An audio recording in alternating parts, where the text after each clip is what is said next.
Olá, pessoal, começando mais um M, o seu programa de empreendedorismo, marketing e entretenimento aqui no YouTube. Bancada completa hoje, seja muito bem-vindo, meu parceiro André Carvalho, seja bem-vinda Renata Saraiva.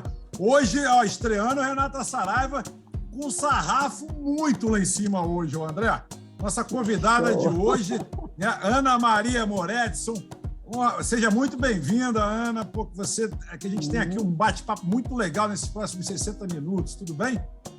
Muito prazer de estar aqui com vocês. Legal, seja muito bem-vinda. E Renata também, né? Debutando na bancada do M, também seja bem-vinda aí.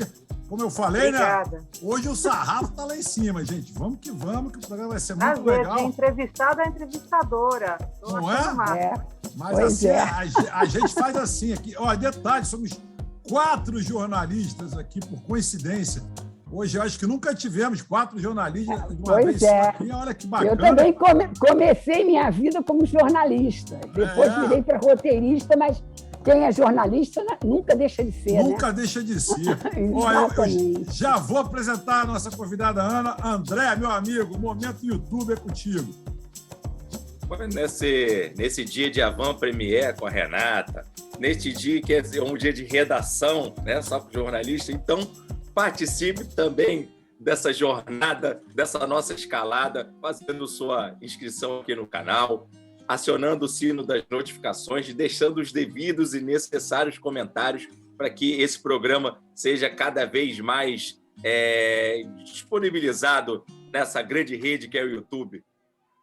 Boa, muito bem. Gostei, você hoje está mais prolixo, tá falando verborrágico. Gostei do Momento YouTube, tá bacana. Muito legal. Deixa eu pegar aqui a minha colinha. Nossa convidada hoje vai ser muito bacana, gente. Jornalista, escritora e roteirista, proprietária da Plume de Lume, produções artísticas, com passagem pela TV Globo, Bandeirantes, Record, RTP de Portugal, Netflix, cinema e por aí vai.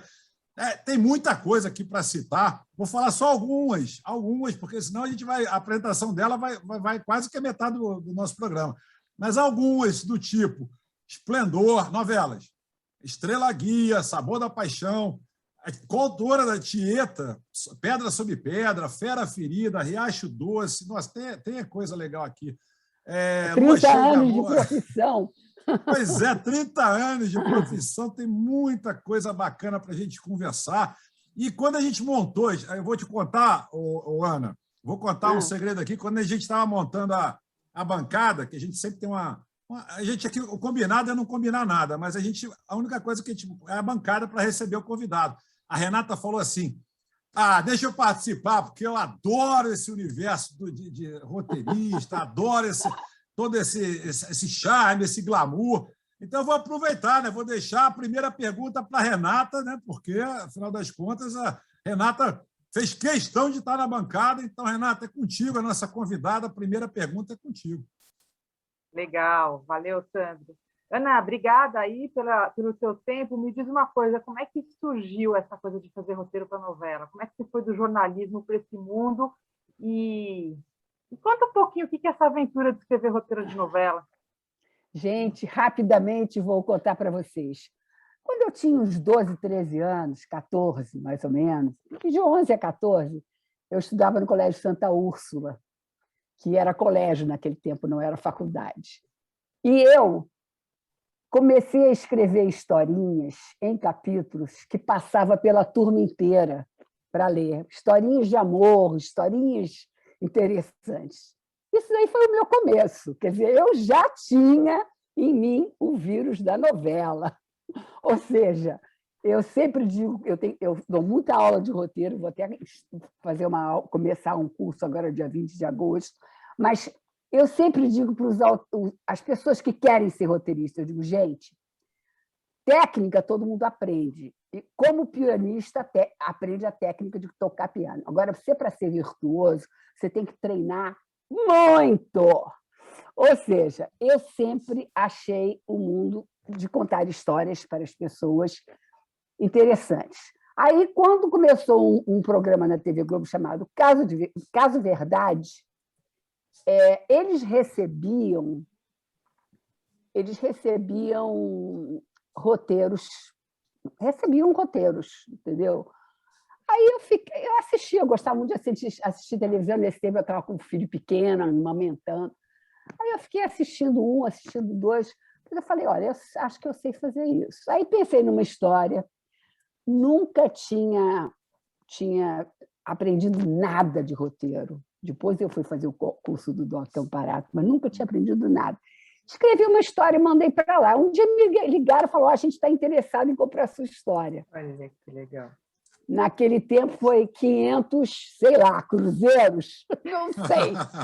Aí, realmente, aí eu fiquei feliz da vida. Mas, antes de qualquer outra coisa, eu comecei a escrever a edição de ouro. Tinha uns livrinhos pequenininhos, eu não sei se você se lembra, tinha série romântica, série aventura, série... Eu escrevia sob pseudônimo. Era uma boa grana, para quem tinha filho pequeno, era ótimo. Eu escrevia um por mês. Tudo com pseudônimo de Maria Clara, vários pseudônimos. Aí apareceu a Casa de Criação Jeanette Claire. Eu mandei um material para lá, que eu não me lembro nem o que foi mais, umas 2 ou 3 coisas, e me chamaram para ir fazer a Casa de Criação Jeanette Claire. Aí, na Casa de Criação Jeanette Claire, eu já tinha feito o curso do DOC, já tinha um pouco mais da manha do roteiro. Aí eu fui fazer a Casa de Criação de Jeanette Claire. De lá eu saí meio que formada. Tanto que, em um determinado momento, que tinha acabado, a gente estava fazendo já teletema, eu fiz vários teletemas, o Daniel Filho me botou uma novela na mão, que era O Direito de Amar, da Jeanette Claire. Ah, você vai fazer a novela. Eu falei, Daniel, eu nunca escrevi novela, eu não sei fazer novela. Pelo amor de Deus, o pessoal diz que trabalha sem parar, não tem como, é uma loucura, eu adorarei participar disso. Aí ele chamou o Negrão, e o Negrão ficou de autor principal. E aí foi como eu comecei. A partir daí, eu fui fazendo novela. O Aguinaldo Silva foi o meu grande mentor, ele chamou a mim e ao Ricardo Linhares, que éramos novos naquela época, Ricardo mais novo do que eu até, muito mais novo, ele deve ter uns 15 anos menos, e aí ele dividia a autoria com a gente, era um negócio maravilhoso, ele é a pessoa mais generosa que eu conheci na minha vida. E aí fizemos Tieta, fizemos Pedra sobre Pedra, Fera Ferida, depois ele me chamou, eu fiz Riacho Doce com ele, só eu e ele, que o Ricardinho estava fazendo alguma outra coisa. Ou seja, a minha vida começou aí. E eu adorava, sempre adorei contar histórias. E foi assim. Foi assim. Ana, quais são suas inspirações? Porque você contou aí Tieta, são algumas obras, Riacho Doce também são adaptações. Mas de questões mais autorais, quais são suas inspirações? Olha, eu sou uma pessoa que eu sou amante de clássicos. Eu li Balzac, Comédia Humana, com 15 anos, aqueles milhares de tomos, tem 1, 2, 3, vários. Eu sempre gostei muito de ler, muito de ler. Eu acho que é uma coisa básica, de ler jornal, etc. e tal. Quando eu comecei, eu tinha uma pasta que era historinhas, eram coisas interessantes que eu achava nos jornais e recortava, que hoje em dia a gente clica e guarda na pasta, recortava e guardava numa pasta para inspiração. Então, na verdade, cinema, literatura, depois a televisão, o dia a dia, tudo isso são fontes de inspiração. Eu sou daquelas malucas que vê, por exemplo, estou no restaurante, vejo uma mesa com um casal e uma criança, e eu fico olhando para eles e dentro da minha cabeça eu vou fazendo a história daquelas pessoas. Então, eu realmente acho que nasci para isso, porque a minha imaginação corre solta. A gente tem, por exemplo, porque um tempo atrás, vocês estão falando de ideias, de fonte, né? De onde é que tira a fonte das histórias e tal. Teve uma tendência, um tempo atrás, a chupar algumas ideias de filmes hollywoodianos, novelas. Né? Pegava alguns filmes que fazia muito sucesso e as novelas iam muito naquela linha. Depois teve a tendência a uma temática rural. né, que, inclusive, aliás, eu sou super fã da temática rural, porque as minhas novelas que eu assisti, que eu mais gostei, eu sou noveleiro, está assumido, eu sou assumido. Benedito Pô, Rui sensacional, Barbosa. exatamente, eu sou Mas fãzaço. é isso aí, e a pessoa tem que escrever sobre o que conhece, na verdade. Ah. O Benedito vive naquele mundo. Então, ele Sensacional. realmente... Eu, por exemplo, se fosse escrever uma história rural, eu ia ficar um pouco sem saber para onde ir. Mas, como a gente tem imaginação, a gente se vira. Agora, eu fiquei... Você está falando uma coisa muito interessante. Uhum. Tem um roteirista, cujo nome eu esqueci, que dá é um americano muito famoso. Uhum. Ele fez, inclusive, o Breaking Bad, eu acho, não sei, que ele diz o seguinte: os roteiristas iniciantes chupam história dos que já existiram. Os roteiristas famosos simplesmente roubam na mão grande. Esse é o conselho dele. Muito bom, muito bom. É que eu me lembro, são duas novelas com temáticas completamente diferentes, por exemplo, que marcaram, né? Agora é papo de noveleiro total. Renascer, com Antônio Fagundes, que é uma novela que, para mim, assim, sensacional. E a outra foi, mais recentemente, eu esqueci o nome da novela, mas foi com o Matheus Solano e o Fagundes também, que o Matheus Solano fazia aquele Félix, e o Antônio Fagundes fazia o pai dele, que no final também... Pô, era um vilão, né? Ele era começou como um vilão, depois ele foi... Era do Benedito? Não. Essa era a temática, não era do Benedito, não. Eu realmente não lembro da novela, mas eu também não me lembro, cara. Eu sei que são muitas novelas. O Matheus Solano fez até... ele era o Félix, que era um personagem gay, e era malvado. É do Agnaldo Silva, essa novela. É, do Agnaldo Silva, exatamente. Uma dos Agnaldo. Eu já tinha saído de lá, já tinha ido para a Band, já tinha... do Agnaldo Silva. Amor à Vida. Amor à Vida. Isso. Valcir Carrasco. E o pai, o Antônio Fagundes, era homofóbico. E, no final, eles terminam... Quem cuida dele, no final, é o filho que era um filho gay. Entendeu? Então, assim, e a novela é muito bacana, porque a mudança do personagem... acontece muito, que a minha pergunta era essa. Tem, às vezes, você escreve pensando naquela personagem, mas o público, às vezes, torce tanto para que o vilão vire bonzinho, o bonzinho, de repente, nem é tão bonzinho. Acontecem essas mudanças. Ela toma vida própria, os personagens, de fato, tomam vida própria. Com certeza, eles tomam vida própria, e o interessante é que, às vezes, a vida própria que eles tomam é uma coisa que o público não quer.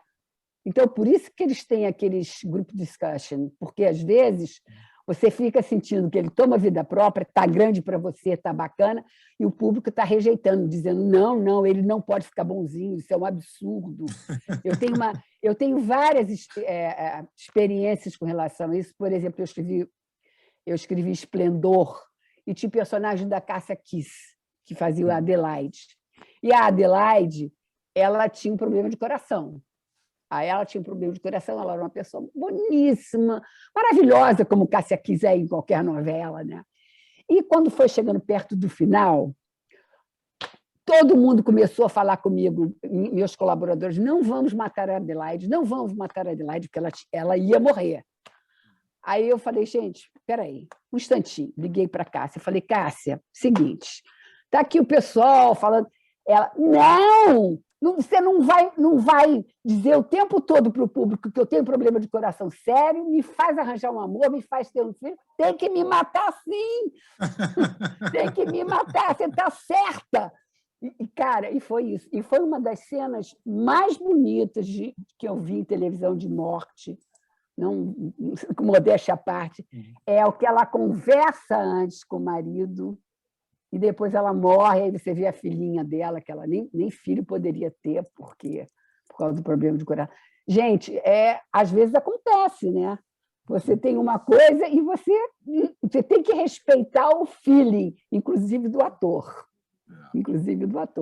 Aliás, o Ana, ator pode crescer, né? Às vezes, desculpa, mas o Com ator, às certeza. vezes, né, pode, de fato, fazer o personagem crescer de um tamanho que, às vezes, você não estava nem pensando, né? Como vários fizeram isso. Com certeza, com certeza, com É. certeza. E aí o roteirista que tem ouvido, ele fica sentindo o público e fica sentindo o set, Uhum. entendeu? Sim. E aí você muda o rumo das suas histórias. É por isso que a novela é uma obra aberta. Uma obra aberta, exatamente. Diga lá, Renata. falando em obra aberta, como é que é esse esquema das equipes de roteiristas, né? A gente ouve muito que tem uma equipe escrevendo a novela, e aí como é que é? Divide cada um responsável por um personagem, ou é por uma fase, vocês trocam? Como é que funciona Não, isso? é o seguinte, normalmente você tem um autor ou dois e tem os colaboradores. Eu sempre trabalhei com equipe desde o começo, quer dizer, a não ser durante a sinopse que eu faço, depois eles só leem, até para fazer perfil de personagens, eu tinha reuniões, a gente resolvia tudo junto. Formei vários colaboradores que viraram autores, o Gustavo Reis é um, que vai estrear a novela agora, Isabel Oliveira, a minha própria filha Patrícia. Eu sempre quis, eu tenho um dom de ensino, quer dizer, a minha família baiana tinha colégio, ou seja, eu já baiano, que bom, eu sou baiano, olha só que legal, pois sou de Salvador. Colégio Carneiro Ribeiro era do meu avô. Então, eu tenho esse negócio de ensinar na veia. Então, eu preparo as pessoas. Então, a minha rotina era, de 15 em 15 dias, a gente tinha uma reunião grande, que normalmente durava quase que o dia inteiro. A gente decidia os próximos 6 ou 12 capítulos da novela, 2 semanas. Como é que está o personagem nesse momento? O que é que nós vamos fazer para eles? Qual é o conflito que nós vamos acirrar? Tudo isso era resolvido com a equipe. Tudo. Aí eles recebem uma função. Você vai tratar do namoro de Beltrano e Cicrano. Você vai tratar da grande briga da mãe com o filho e ela finalmente vai descobrir que ele tirou dinheiro da conta dela, etc. E tal. E as pessoas mandam para você as trilhas. Como é que esse assunto específico vai se desenrolar? E aí o autor principal pega tudo aquilo, corta o que não interessa, e quando ele vai montar a escaleta, que é o que a gente dá para eles escreverem, os colaboradores, inclusive o autor, porque o autor também escreve, divide e já dá, e tanto faz. A trilha que você escreveu não interessa, você vai pegar, aquele capítulo é dividido. Eu divido, inclusive eu divido por número de lauda. Eu digo, uma lauda e meia estourando. Essa daqui nem meia lauda, gente, não é para enrolar. Ou seja, é assim que funciona. E funciona muito bem. E é um trabalho de equipe, entendeu? É realmente um trabalho de equipe. Tem gente que trabalha de 1000 maneiras, e eu trabalho assim.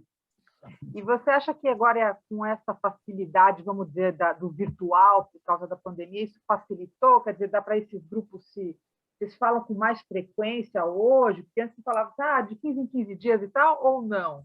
Essa simultaneidade aumentou, vamos dizer assim? Eu não sei como é que está a novela, porque já estou afastada de novela há algum tempo. Mas, por exemplo, um pouco antes da pandemia, eu estava lá na Lerebi com o Daniel e uma equipe fazendo uma série. E nós tínhamos o tal do Writer's Room. Nós nos encontrávamos 2 vezes, 3 vezes por semana para trabalhar as histórias todas. Para mim, não fez a menor diferença. E tinha gente no meu Writer's Room que nunca tinha trabalhado assim, que adorou, sabe? Então, eu não sei se na verdade, o entretenimento durante a pandemia meio que parou mesmo, entendeu?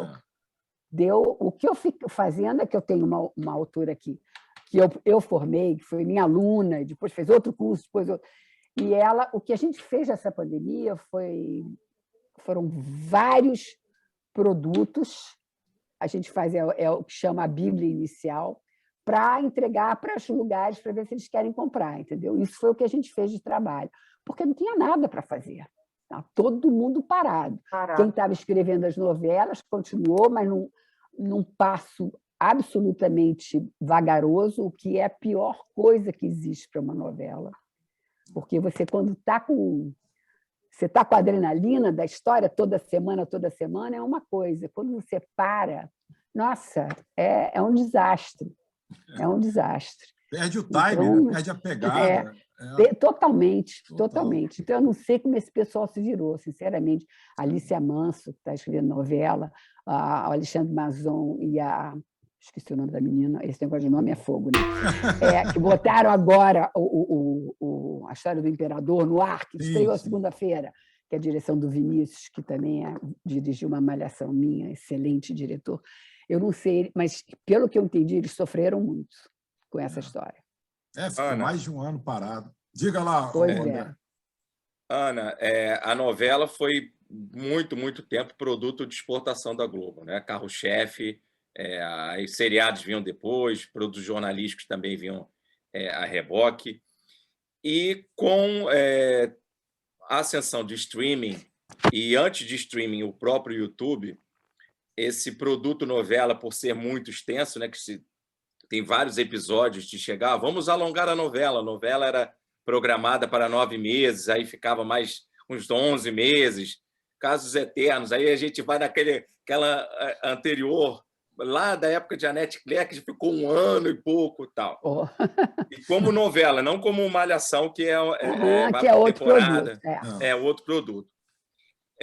Você acha que novela vai ter futuro? Porque hoje as pessoas querem produtos menores, né? Que você pega as séries de streaming, elas se fecham, o máximo ela vai numa temporada, ela vai sequencial de 3 episódios, ou então aquelas séries de Netflix, você pega de 8 a 12 episódios.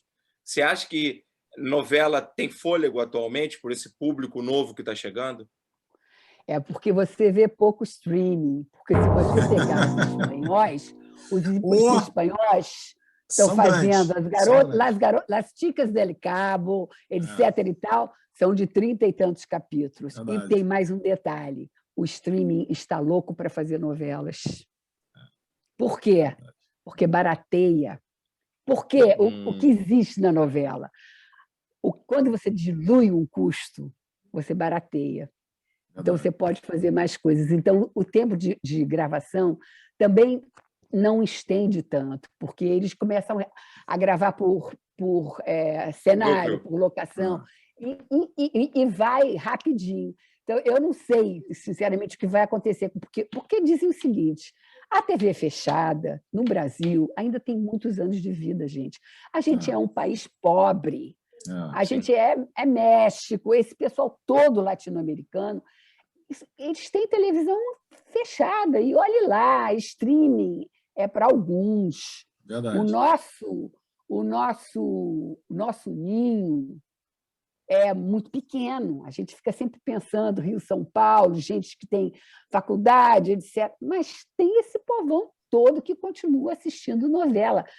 Exemplo, novela da Record, novela bíblica, não para. E não é só evangélico que assiste. Eu conheço um médico famoso que é fissurado. Por quê?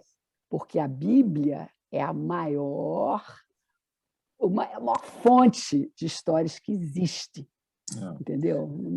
Eu acho, inclusive, André, é o seguinte, a sua pergunta foi legal, mas tem uma cereja aí que eu acho que faltou, porque na TV aberta, a novela, você tem que, de uma certa forma, acompanhar, né, ao longo de 8 a 10 meses o desenrolar dos fatos. No streaming, você vê na ordem que você quiser.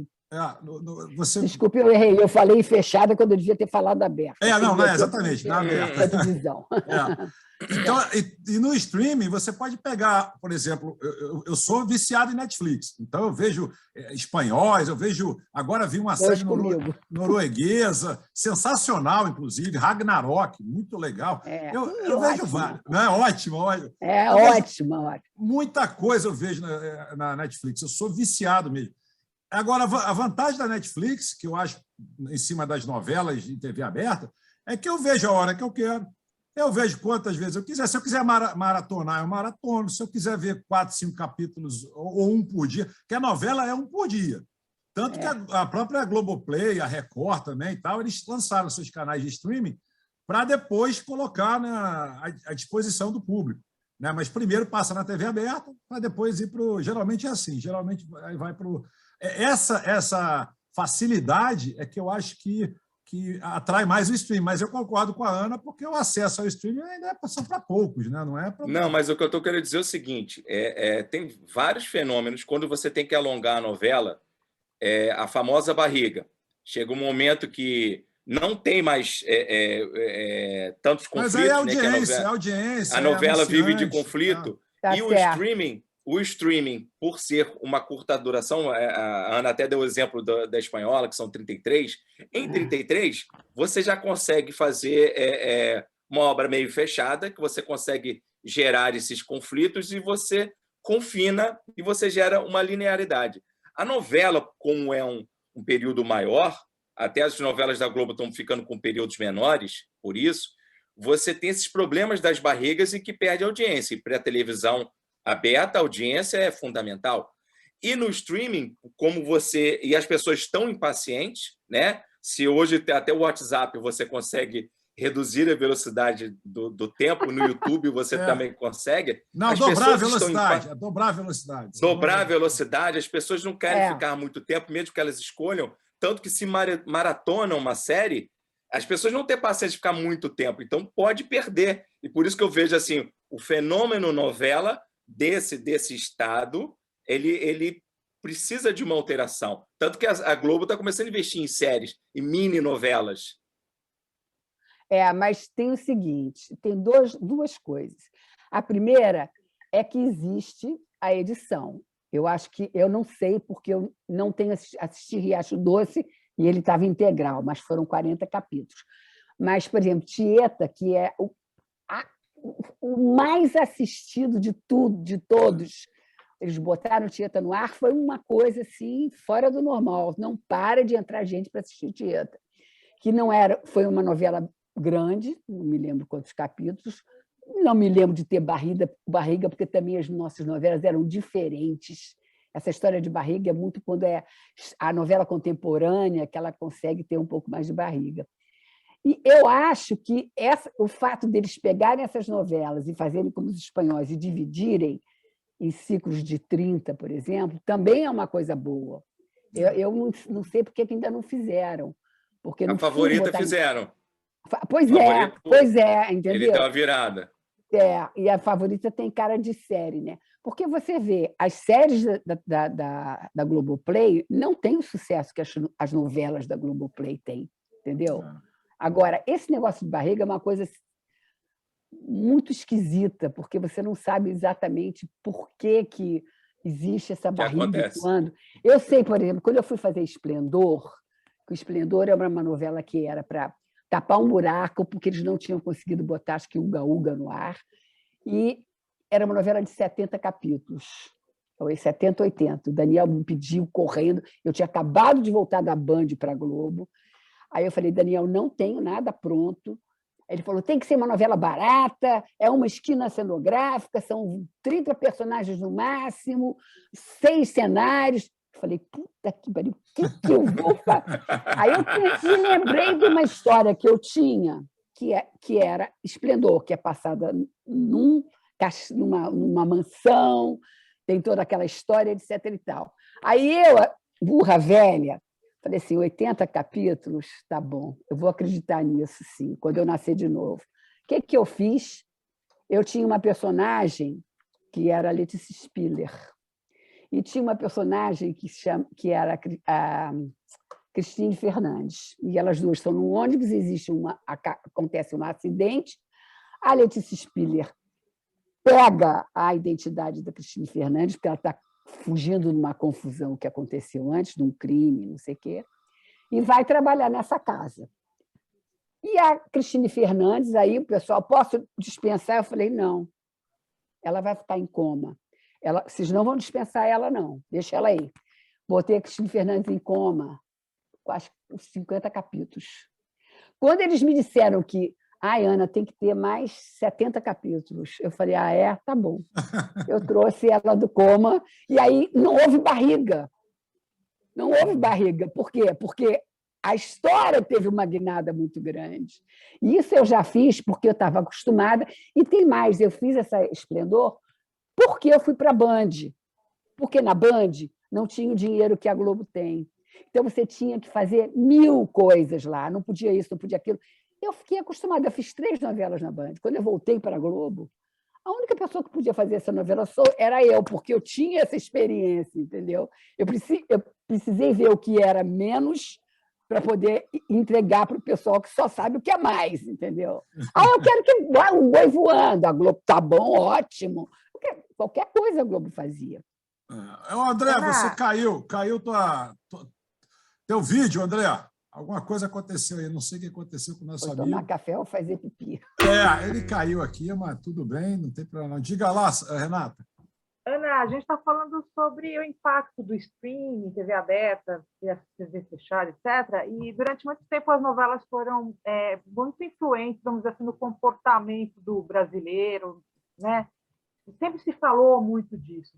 Você acha que ainda existe essa influência? Ela está maior ou menor com toda essa tecnologia? Porque também as pessoas, mesmo na TV aberta, acredito que as pessoas apeiam mais hoje. Como é que você vê essa influência da novela hoje no comportamento do brasileiro, vamos dizer assim, médio?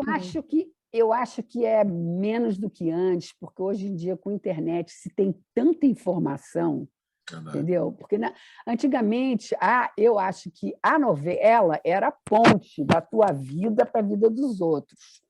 Hoje em dia, até Big Brother está aí dando informações erradas ou verdadeiras, ou não, ou boas, e as pessoas sofrem uma influência. Eu acho que a TV aberta é uma influência muito grande. As pessoas acreditam. Você assiste um streaming, o streaming é como você assiste streaming de qualquer lugar do mundo, é como se você estivesse lendo um livro, é uma coisa muito exterior a você, né? E a TV, não. A TV é meio que um espelho, porque as pessoas tentam cada vez mais trazer para o atual. E eu acho que vai continuar influenciando durante muito tempo. E você acha que essa competição aumenta o desafio para quem escreve novela? Eu acho que qualquer competição é boa para desafiar, entendeu? Qualquer competição. Eu acho que o fato de ter séries faz com que você escreva novela de maneira diferente. Eu, por exemplo, estou colocando sinopses de novela para os streams que eles estão querendo fazer. Não sei quando começarão. Mas eu já faço uma sinopse diferente. Uhum. Eu já faço uma sinopse mais ligada ao dinamismo da série. É óbvio, né? Você tem que ficar antenado o tempo todo. Verdade. Bom, chegamos num momento que é o momento audiência, quando aquele momento que a gente prestigia quem prestigia a gente. Ou seja, você do outro lado da telinha que assiste o M, né? Nós sempre falamos que, para quem não nos conhece, propomos análises e reflexões sempre com muito conteúdo e bom humor. E para quem já conhece, seja muito bem-vindo. O André está mais educado hoje, porque ele se mandou ali, sumiu, daqui a pouco ele volta, ele vai tomar um puxão de orelha já. Mas, ele foi dormir um pouquinho. Foi fazer alguma coisa lá, mas daqui a pouco ele está voltando. A Regina manda... Aí é o detalhe, o Ana e Renata e o André, se estiver escutando, nós não somos obrigados a comentar o que o pessoal manda para a gente, o hype da internet... Ele sempre é meio espinhoso, fala de política, atualmente está falando também da troca do Messi, né, do Barcelona para o PSG, enfim, fala algumas coisas que a gente até dá para comentar, outras fica à vontade. Quem quiser comentar, fica à vontade. Então, aqui, a Regina manda para a gente o seguinte: painel do clima sobe o tom e alerta para colapso ambiental. Segundo ela, a fonte é na CNN Brasil. Foi divulgado um relatório essa semana pelo painel intergovernamental sobre mudanças climáticas, IPCC, na sigla em inglês. E é alarmante e traz um embasamento científico para os problemas ambientais, ou seja, o ser humano cada vez mais destruindo o próprio planeta, né? Esse é o puxão de orelha no Brasil por causa da Amazônia, né? Não é? Porque a Amazônia... Fácil não. O Carlos Alberto mandou para a gente também uma bem interessante. A gente está falando de Netflix e tudo mais. E eu adorei esse seriado, que é Os Vikings. Eu não sei se vocês viram, um seriado muito legal, espetacular. Espetacular. E ele fala assim que o alucinógeno pode ter sido uma arma secreta dos Vikings. De verdade. Não do seriado, mas de verdade. E ele fala aqui que é muito legal. Ele fala que eles lutavam seminus e eles eram fortes, eles já tinham um biotipo forte, e eles tomavam lá um chá que tem uma erva. Eu não sei falar esse nome, não. Iosinamus niger. Meimendro, uma coisa assim. Deixava os guerreiros em espécie de transe psicótico e imunes ao medo. Ou seja, eles ainda ficavam mais fortes ainda, né? Porque eles já eram enormes, aqueles caras. Ainda ficavam sem medo, aí partia para cima mesmo. Aí, outra aqui engraçada, Luiz Cláudio. O Luiz Cláudio sempre manda umas coisas engraçadas para a gente.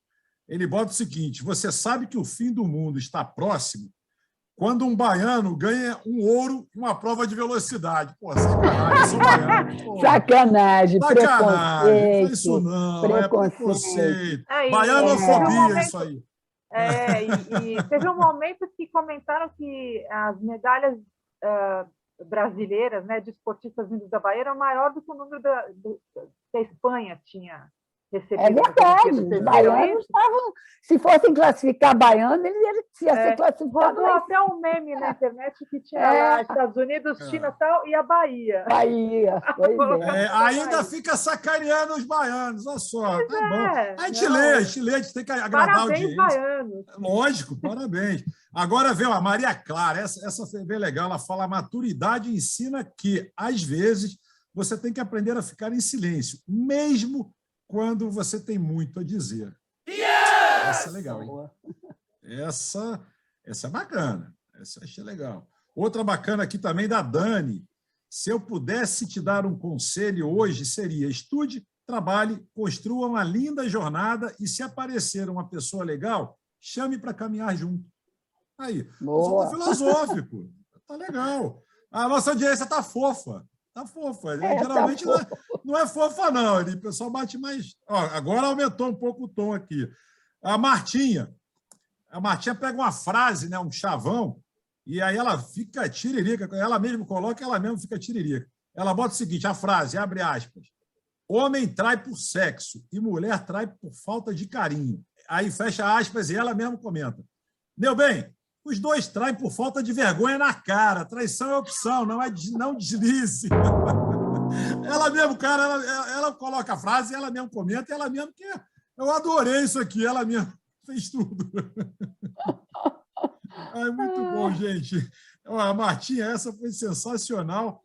Enfim, e o pessoal comentando muito da troca, né, do Barcelona para o Paris Saint-Germain do Messi. E veio uma dica de livro a gente sempre pede no final do programa uma dica de livro. Dessa vez a audiência está nos dando uma dica de livro. E o André, ele manda para a gente um livro chamado Conversas Difíceis. E ele fala que esse livro é um clássico sobre uma das formas mais antigas de comunicação, a conversa, nos processos educacionais, tanto pelo ponto de vista do ensino-aprendizagem, quanto do ponto de vista gestão. Saber conversar é um diferencial de eficiência e qualidade. Com certeza. Muito legal. Conversas Difíceis, deixa eu ver aqui, eu vou até pegar a editora Elsevier Campos, editora Campos, prefácio Roger Fischer e autor Douglas Stone, Bruce Penton e Sheila Hinn. Está dado aí o editor, na hora, por favor, se puder botar aqui na telinha, fica mais fácil, porque eu também não sei se eu pronunciei certo, mas o livro parece ser muito interessante. Bom, momento audiência terminado, vamos voltar à nossa resenha. Ô, André, você já foi mais bem educado, rapaz. Você sai, fecha a câmera e vai fazer um xixi.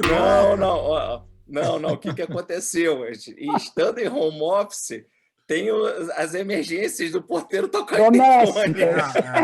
É verdade. E aí, para ficar o cenário e fica tocando interfone, é Jesus. É verdade. Agora eu vou aproveitar. Olha, posso indicar um livro? Pode, lógico. Eu acabei de ler. Lógico. Chama-se 1789, é do Pedro Doria. É sobre a Inconfidência Mineira, mas vista pelo ponto de vista das pessoas que formaram, e como formaram, e por que formaram, e quem elas eram. Muito interessante, gente, muito interessante. Eu adoro esse tema, eu ainda vou fazer alguma coisa com ele. Eu quero fazer pelo ponto de vista das mulheres dos Inconfidentes, e eu acho sensacional. Muito bom. O Pedro Doria é uma pessoa que escreve muito bem, muito agradável a leitura dele. Ele é uma pessoa que sabe muito de história, mas não é enfadonho de jeito nenhum. Então, legal. Eu vou aproveitar a sua deixa, então, Ana. Vou também dar duas dicas de livro rapidamente, que uma é Guerra Proscrita, que vai estar, o editor coloca aqui, mas está na minha mão também. Esse livro aqui foi escrito, meu avô que escreveu, da FEB, ou seja, um pracinha da FEB, que participou da Segunda Guerra Mundial, e ele conta os bastidores da Segunda Guerra Mundial, né? Então, a tomada do Monte Castelo, mas ele conta histórias muito interessantes, algumas até, não sei se estão todas aqui, porque eu estava querendo depois escrever a biografia dele, e a gente tem muitas horas gravadas de histórias de bastidores de guerra, né? Então, esse livro é muito bacana, para quem curte o tema, um pracinha, né, que viveu os horrores. Qual é o nome do autor? Germano Seidel-Vidal, está aqui embaixo, não está dando para ler não, mas a gente vai estar no vídeo aí para ler direito. Germano Seidel-Vidal. E o outro... Está anotando lá. Tá. Tem muito pouca literatura sobre esse tema, gente. É verdade. Muito pouca. Muito pouca. Verdade. Ele, inclusive, esse livro virou... Eu anoto logo, meu filho. Para mim, isso aqui é ouro. Esse livro, inclusive, virou um livro bem...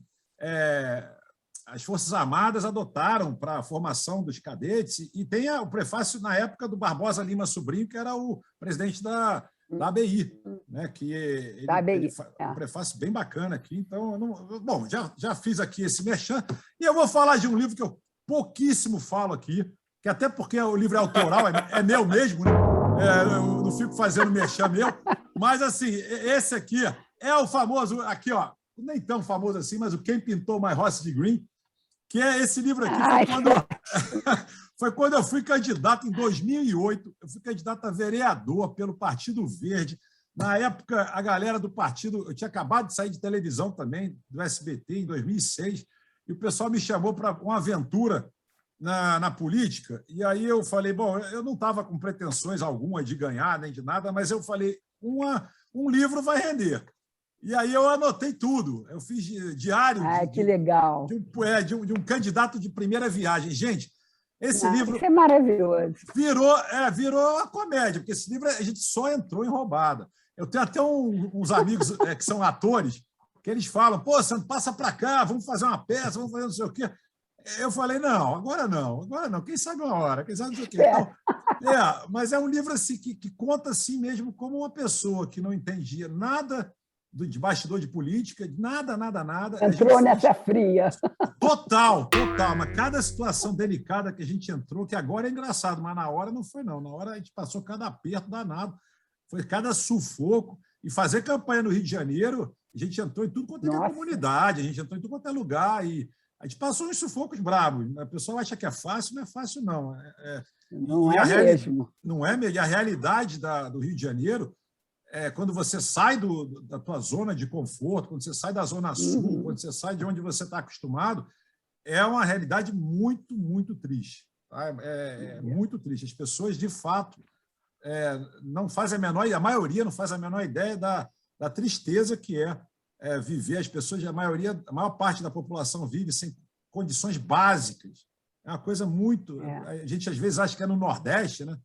Que é, sei lá onde, não, é aqui no Rio de Janeiro, na cidade do Rio de Janeiro. Rio de Janeiro e São Paulo. As cidades maiores é que o problema é muito maior também. Sempre, né? É um negócio capitais, as cidades importantes, é incrível. É bem triste mesmo, viu? Aí depois que você... É um choque de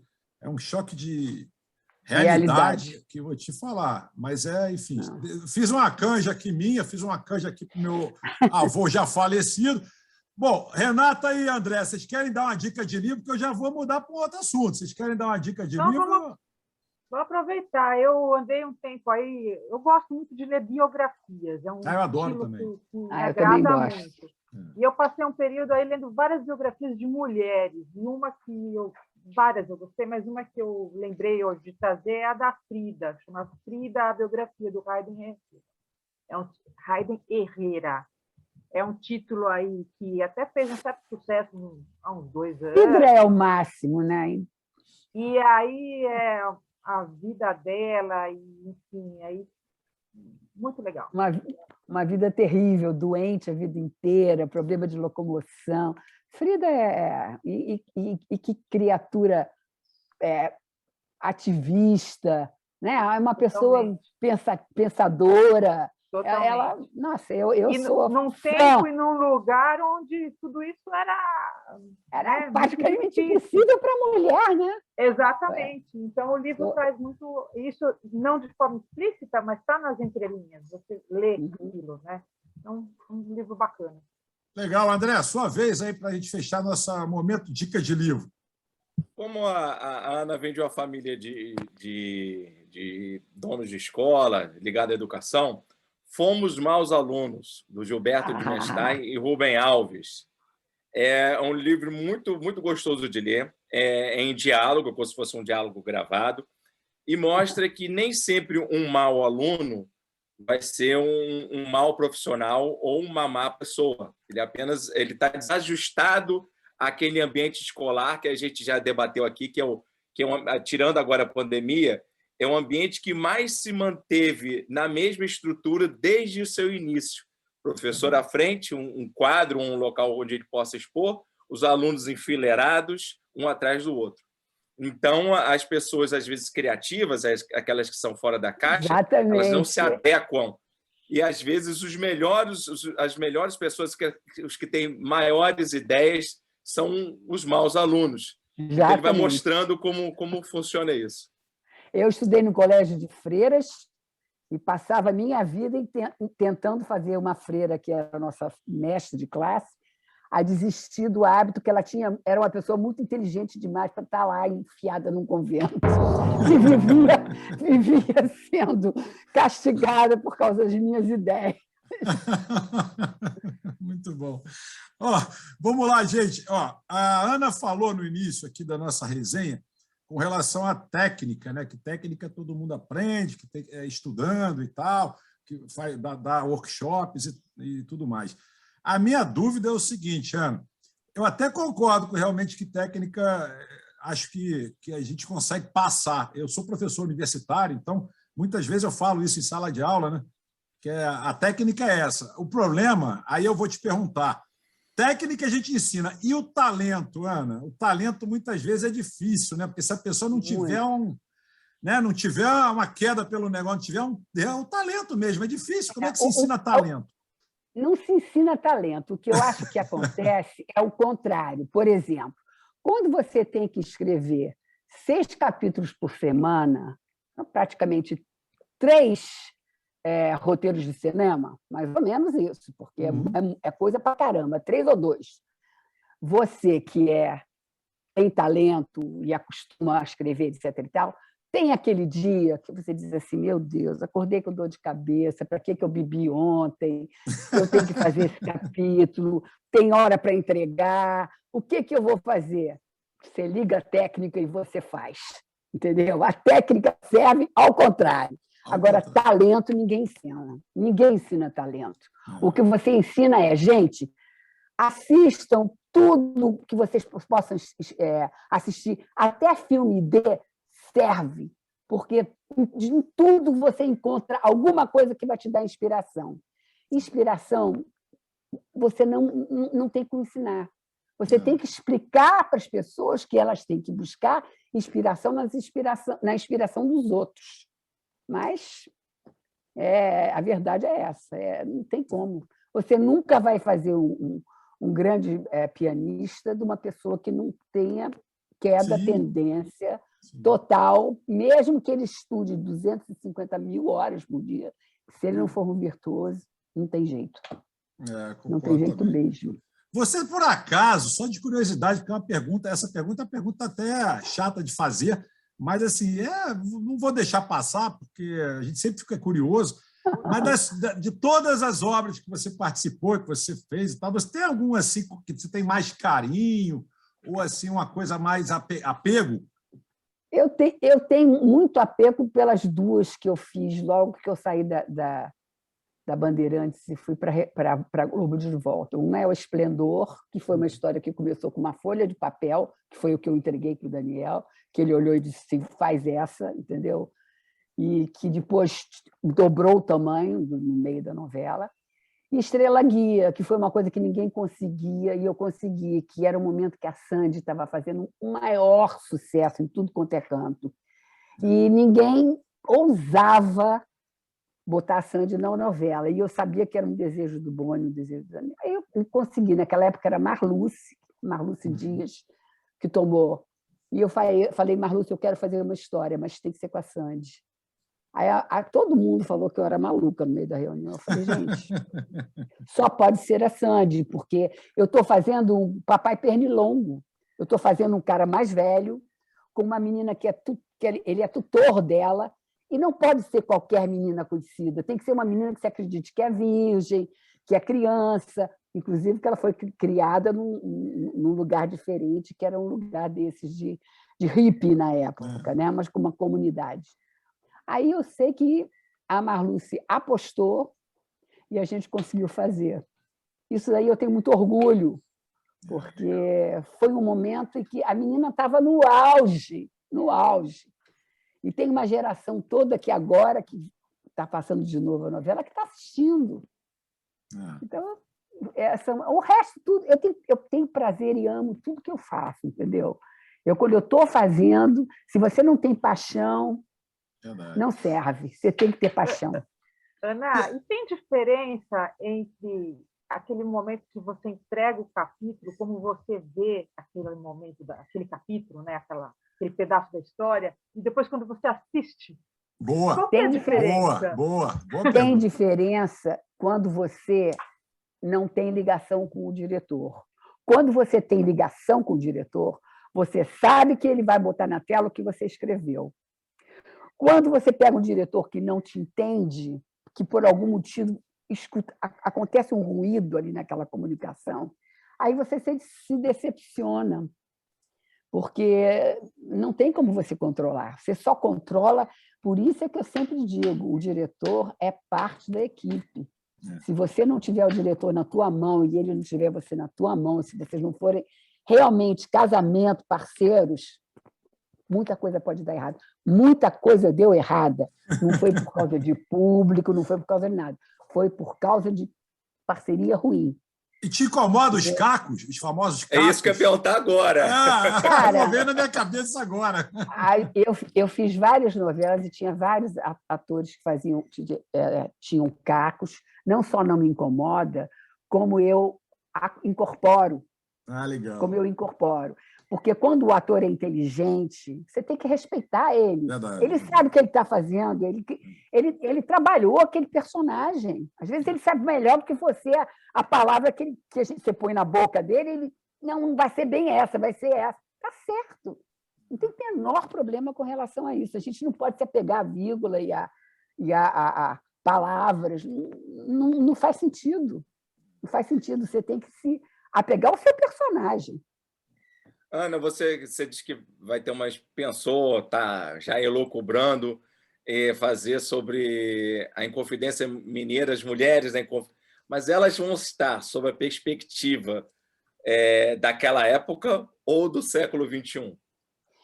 Eu quero pegar, é o que eu estou fazendo, estou pegando, Bárbara Eliodora, são as mulheres por trás dos Inconfidentes. Algumas nem participaram. Umas eu vou ter que inventar, porque não existe nada. Você tem uma frase, duas frases que explicam quem elas eram, entendeu? Mais nada. Então, eu quero o que elas eram naquele momento em que os maridos eram, e até o momento que eles são presos, são mortos. Porque eu acho que isso daí é um tremendo drama, entendeu? Eu acho que é muito interessante. Mas nunca com o olho de mulher do século XXI. Não pode. Você não pode trair a época. Né?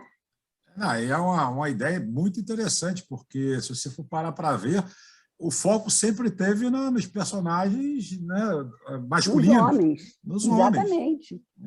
Exatamente. E tem Ana, histórias... fazer uma outra na sequência. Você já lembrou aqui o Benedito Rui Barbosa, ele faz uma linha rural. A Janete Claire fazia uma linha urbana. Tem esqueci o nome dele. Gilberto Braga fazia aqueles vilões maravilhosos. Qual é a sua linha? Eu já vi que você tem várias nuances, mas tem alguma linha específica que você costuma seguir? O que eu gosto de fazer mesmo são as novelas para 6 horas, coisas para as 6. Porque eu não gosto dos dramas mais pesados de novela de 9. Eu acho que a novela de 9 você tem que ser muito realista. Eu não gosto de ser realista, eu gosto da fantasia. Eu gosto de uma novela que você possa assistir com a família inteira dentro da sala da televisão, entendeu? Eu gosto de uma novela mais suave, digamos assim. Mas eu escrevo qualquer coisa. Eu já escrevi até para Playboy. Eu faço qualquer coisa, entendeu? Mas para falar com o público, eu prefiro as coisas mais suaves, entendeu? E, ao mesmo tempo, eu tenho um projeto que é Bombeiros, atualmente, Bombeiros Brasil, Bombeiros Terceiro Mundo, bombeiros que se jogam numa correnteza para salvar uma criança sem qualquer equipamento. Não é o bombeiro americano. Eu adoro, acho maravilhoso. Mas nós não somos assim. Então, eu gosto disso. Eu gosto do bombeiro que chega em casa e vai cuidar do irmãozinho, vai ajudar a mãe. Então, eu sempre tento essa coisa mais humana. É o que me interessa mais. E o bombeiro que na cabeça do brasileiro, em consciência coletiva, parece que é a segunda profissão de maior confiabilidade, né? Primeira ou segunda profissão. Com certeza. Eu ia falar isso, parece que na América, agora, não sei, mas há uns anos na América Latina era o primeiro, inclusive, no Brasil. Porque você... A confiabilidade e admiração, né? Isso, porque polícia é outro papo, né? Bombeiro é o cara que dá a vida pela vida dos outros. É o cara que... Eu me lembro que depois do 9/11, eles fizeram uma enquete nas escolas todas as crianças queriam ser bombeiro. Eles viram que são os heróis, né? Eles são realmente... Isso é o verdadeiro heroísmo, não é Superman, é o bombeiro. Ele vai lá de peito aberto. Eu tenho a maior admiração por bombeiro. Eu vou incluir nessa Liga da Justiça aí o bombeiro e os professores, porque ou profissãozinha mal remunerada também. Que eu vou te falar, né? Gente, no meu tempo, eu me lembro o respeito que a gente tinha por professores. Já acabou isso faz tempo. Esse respeito já acabou faz tempo. Agora, os meus netos, eles ouvem isso todo dia. Eles ouvem isso todo dia, porque a gente fala, depois do pai e da mãe, o teu professor, ele se incomoda com você, ele se importa com você, e você tem que respeitar ele ao máximo. E os meninos aqui acreditam, são amigos dos professores. Então, alguma coisa eu estou fazendo certo. O professor é maravilhoso. A gente levantava, né? A gente levantava quando ele entrava em sala de aula. Eu me lembro que eu levantava, a turma inteira levantava, a gente só sentava quando o professor falava, pode sentar. Exatamente. Hoje você entra na sala... Sandro, você me deu uma boa ideia. Nós não temos histórias de professores, temos só aquela que é do... Carrossel, professora Helena. Carrossel. Não, mas tem uma série da Globo que são pessoas mais velhas. Eu esqueci o nome. Não tem? Uma série de professores. Como é que chama? Teve Malhação, teve uma época da Malhação. A Malhação começou numa academia. Eu estava lá no início. A academia começou assim, o Boni chamou eu e o Ricardo Linhares, porque ele falou, eu tenho uma história ótima aqui, que se passa numa academia, mas só que eu quero que isso daqui dê o dobro do horário que está dando agora e que dure muito tempo, 15 anos. Aí a gente falou, foi calma, tá eu e o Ricardo Linhares. Aí nós fizemos o quê? Criamos um núcleo familiar dentro da academia e eu acho que dava 14 ou 12 o horário, e nós demos 28, não, nós demos 30. Não, menos, dava menos. Primeiro ano de malhação, e durante muitos anos dava 30. Uma coisa absurda. E conseguimos isso, entendeu? Aí quando virou escola também. Gente, a malhação era uma coisa que eu acho que não podia acabar nunca, porque eu acho tão importante. Sempre se renova, né? Sempre Mas o que eu quero dizer é que não tem nenhuma série ainda. Não, série professor, não. Boa ideia. Lembrei da série que você falou. Era uma série que era à noite, que era tipo supletivo, que era o terceiro turno e mostrava problemas. Exatamente. Já teve um período. Ana, olha só, você falando de educação é algo que eu sempre falo.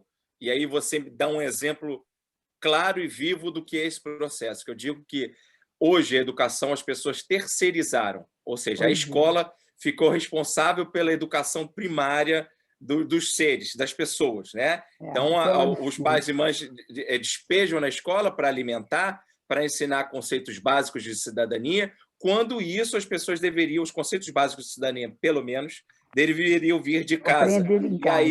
E aí o respeito aos professores seria coisa secundária. O professor iria ensinar, teria um ensino formal. Ensinar a ler, escrever, operações básicas de matemática e por aí vai. Convivência, né? Você tem a convivência primária em casa e depois a convivência com sociedade mais aberta na escola, com as outras diferenças. Mas hoje a nossa sociedade ela terceiriza esse processo educacional. Então, a educação de forma geral na escola, e em casa ele não tem nenhuma. Então, por isso, a escola acaba sendo um reflexo do que é a nossa sociedade. Esse é o problema. Pois é um absurdo. A minha filha, que ficou com 2 filhos no online, um semestre inteiro, e no começo, quando estava difícil se encaixar isso, ela falou, cara, professor não devia ganhar o que ganha, devia ganhar 20, 30 vezes mais. Eu também acho, ela concordo. falou que é uma coisa... Ela falou, é absurdo, porque você tem que ensinar, você tem que ver, você tem que fazer a criança te respeitar, você tem que respeitar um momento da criança de extravasar alguma coisa e que precisa falar com um amiguinho, etc. Ela falou, cara, professor é uma coisa impressionante. Quem trabalha que nem um louco, que sai de manhã cedo, que é médico, várias pessoas que têm... deviam realmente agradecer os professores, porque eles dão essa base boa de cidadania, eles dão também. Né? Eles fazem isso. É quase um sacerdócio, né? Porque a pessoa ganha mal... Sacerdócio, é um sacerdócio, mas é o amor à profissão. Meu avô dizia isso. Meu avô dizia isso.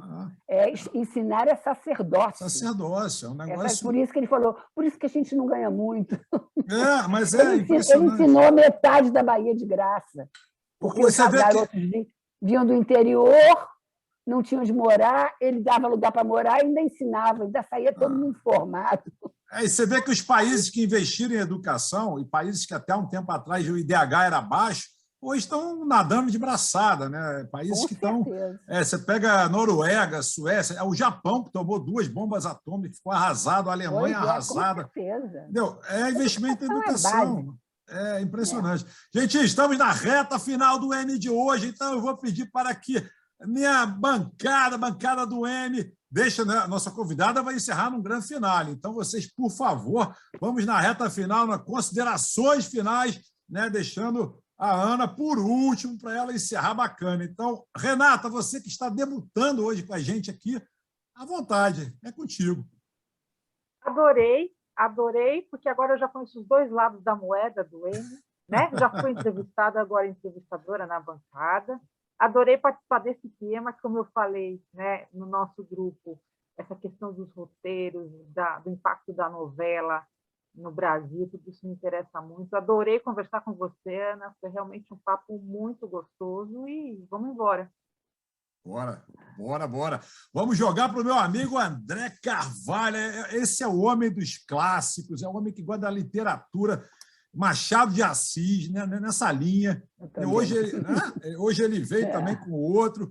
Então, vamos lá, meu amigo André Carvalho, suas considerações finais, sem palestrar, que a gente já estourou o tempo. É difícil. Vamos lá, dentro da nossa obra aberta, que é sempre o M é sempre... A gente tem um roteiro básico, mas os nossos personagens. A gente sempre sai do roteiro. Sempre sai, é uma questão orgânica, como uma novela, nada melhor do que uma autora, roteirista de novela, de seriados e por aí vai. A pessoa também da verve e das teclas, né, que a Ana deve ter escrito em máquina de escrever, deve sentir o mesmo prazer que eu sinto. Eu fui a primeira autora a escrever em computador, sabia? A primeira. Era um Mac que um amigo meu me deu, um negócio pequenininho, com uma tela pequenininha, ele me ensinou e eu comecei a escrever, fui a primeira. Olha só quanto tempo isso tem. Oxe, que também deu o prazer. Eu já tenho 73 anos, olha só. O prazer também escrever em máquina de escrever, com aquelas teclas pesadas, aquela letra, aquele formato, papel. Dá um grande prazer a todos nós. Então foi um programa. Não posso nem roubar mais a expressão do Sandro, foi um excelente programa e eu espero que a audiência tenha o mesmo prazer que a gente teve em participar, em sabatinar tão graciosamente a Ana Moretson. Boa. Ô, André, você não fica roubando os bordões dos coleguinhas aqui de bancada, não. Cria o seu.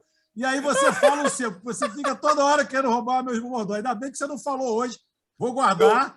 Aguenta aí. Não vai falar meu bordão, não. Você cria o seu. Não, com certeza. Você vê como é que é, Ana? A gente aqui dá muito... É porque a Ana falou que pode chupar a ideia. Aí ele quer roubar o bordão do amiguinho. Ana, agora sim, adoramos a sua presença, com certeza. Volte mais vezes para a gente ter mais papo, mais assunto, para a gente conversar mais. É porque o bacana é deixar o gostinho de quero mais, né? Você, como autora, roteirista, sabe disso. A gente não pode falar muito aqui, porque se a gente estoura muito, o gostinho de quero mais não dá. Então, assim... sinta-se convidada, venha bastante ao M, muito bacana a sua presença aqui. E é contigo, o M é todo seu para fechar do jeito que você quiser. Gente, eu adorei, principalmente porque a gente vive na nossa bolha, né? A televisão, só ficar vendo coisa de televisão. Né? Aí eu falei, adoro sair da minha bolha, falar com gente que não é do meio, quer dizer, é mais ou menos, mas não está acostumado a todo o nosso jargão, etc. Sim. Foi muito maravilhoso. Vou fazer um rápido merchandising aqui do meu curso de roteiro, que começa dia 20 de agosto, são 2 meses, tem 2 horários. Se alguém quiser qualquer informação, eu tenho um IG, que é Ana Maria Moretson, um nome é difícil de escrever, mas ele... E lá tem sempre alguma coisa. Eu falo de séries, eu comento séries, eu falo do mercado. E aí, lá tem todas as informações. Então, espero que pessoas de outros meios venham ao meu curso, porque muita gente tem vontade, acha que é difícil, e, de repente, descobre. Olha, eu tive muitos alunos, meus alunos que hoje em dia são roteiristas, formados, famosos, porque você descobre que você tem o talento também. Você aprende a técnica e descobre que você tem o talento. E isso é maravilhoso. Então, muito obrigada a vocês. Eu adorei. Foi muito simpática a nossa conversa. Desculpe que eu falo demais, mas roteirista é assim mesmo. Quando começa a falar, não para. E foi um grande prazer. E voltarei, sim. E contem comigo para qualquer coisa que vocês precisem. Muito obrigado. Muito obrigado. Agora sim eu vou usar meu bordão, né? Mais um programaço. Muito obrigado, Ana. Muito obrigado, Renata. Obrigado, André. Obrigado você do outro lado da telinha. A gente se vê toda semana aqui no M no YouTube. Valeu, pessoal. Beijos e abraços. Programaço. Tchau.